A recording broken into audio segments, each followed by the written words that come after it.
Oui, bonjour à tous, je suis Patrice Canozaï, je suis le directeur et fondateur des éditions du Cygne.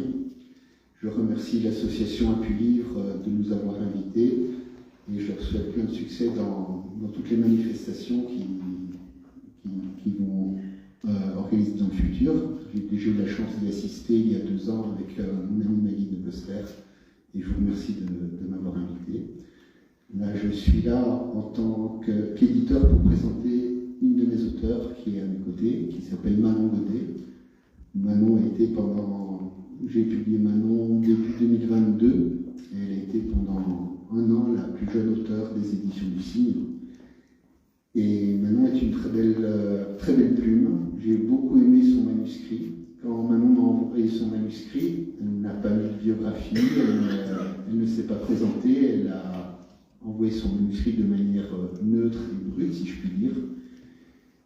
Et j'ai été vraiment fasciné par son écriture pour de multiples raisons.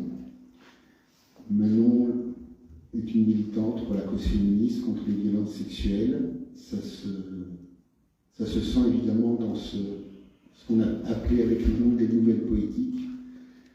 Et ce que j'ai aimé dans son livre, Peau, c'est la force avec laquelle elle fait passer un message militant. Et en même temps, elle arrive à construire une histoire, un scénario, des personnages qui ont du sens, un fil conducteur.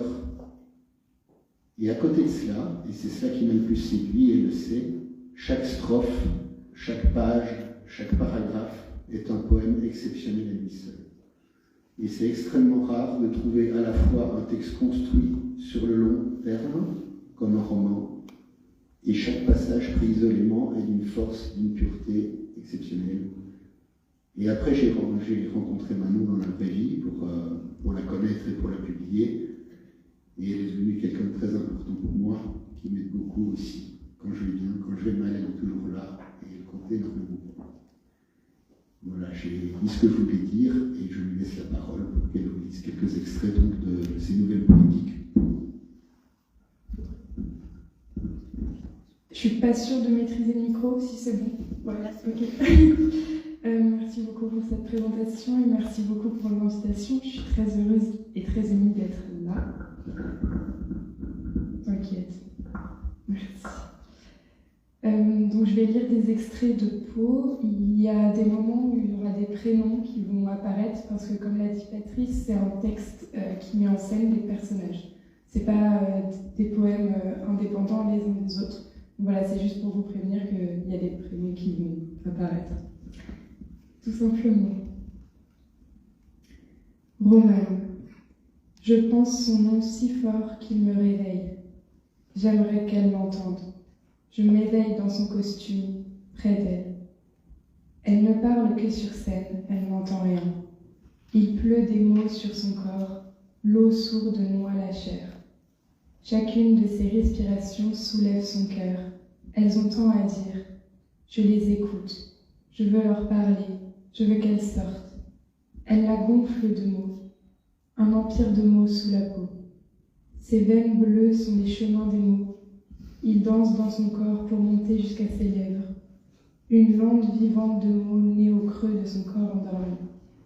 Elle vit. Elle est calme, à l'abri. Sa respiration monte jusqu'à ma bouche. Dans son ventre pousse un chant. Le vent agite de longues herbes oranges, comme les cheveux d'une géante. Un écho de salive qui flotte de ses lèvres miennes, comme un baiser, comme un secret volé. Les mots tremblent sous sa peau. Les vagues claquent dans sa poitrine.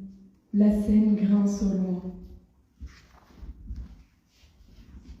Quand je touche sa peau de mes mots, je sens la lave monter, nos mains pleines de mots, comme 2 arbres incendiés penchent l'un vers l'autre, comme un cœur qui monte, qui tombe, son corps lave le sol. C'est un cœur qui chante. Les mots pèsent trop lourd entre les muscles. Si personne ne les libère, ils vont blanchir, ils vont dégouliner, ils vont tuer. Je caresse sa peau pour aspirer ses mots. C'est trop violent, trop violet. Je lui offre mes violettes ressuscitées. Les mots en sang rouge cathédralent son corps et soufflent sur son cœur.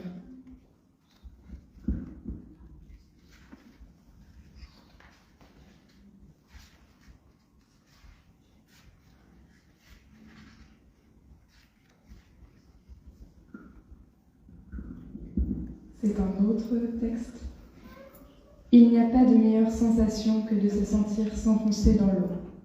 Son corps se glisse entre les grains de sel des vagues. L'eau l'accueille comme si elle avait toujours eu une place pour chaque corps. Je la vois disparaître entre les vagues pour la première fois. Je n'ai pas peur qu'elle parte, elle s'entend. Tous les fleuves du monde viennent l'irriguer. Le ciel bleu appelle les rivières. Les lumières se mêlent aux vagues. L'eau court jusqu'à elle.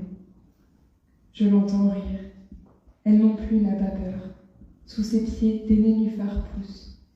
Propulsée, elle boit l'eau qui la ramène près de moi. Doucement, elle se confond avec les grains de sable. Entre mes doigts, elle se sculpte nouvelle, irisée. Je la suivrai.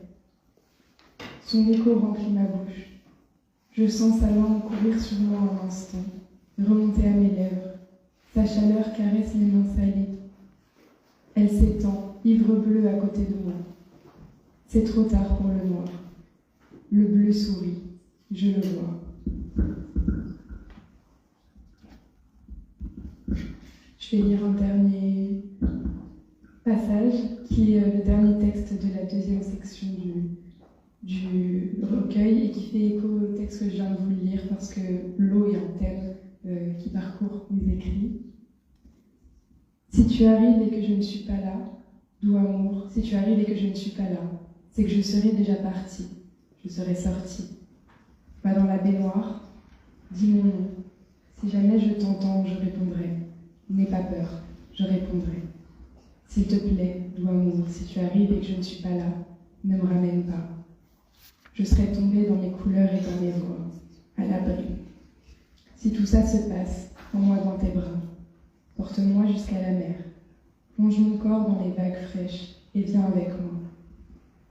Tes yeux seront absorbés par des milliers d'étoiles marines qui les déposeront sur les nuages en coton bleu et leur ombre sera à nouveau blanche. Il y aura une pluie, nous deux, nos yeux. Merci beaucoup.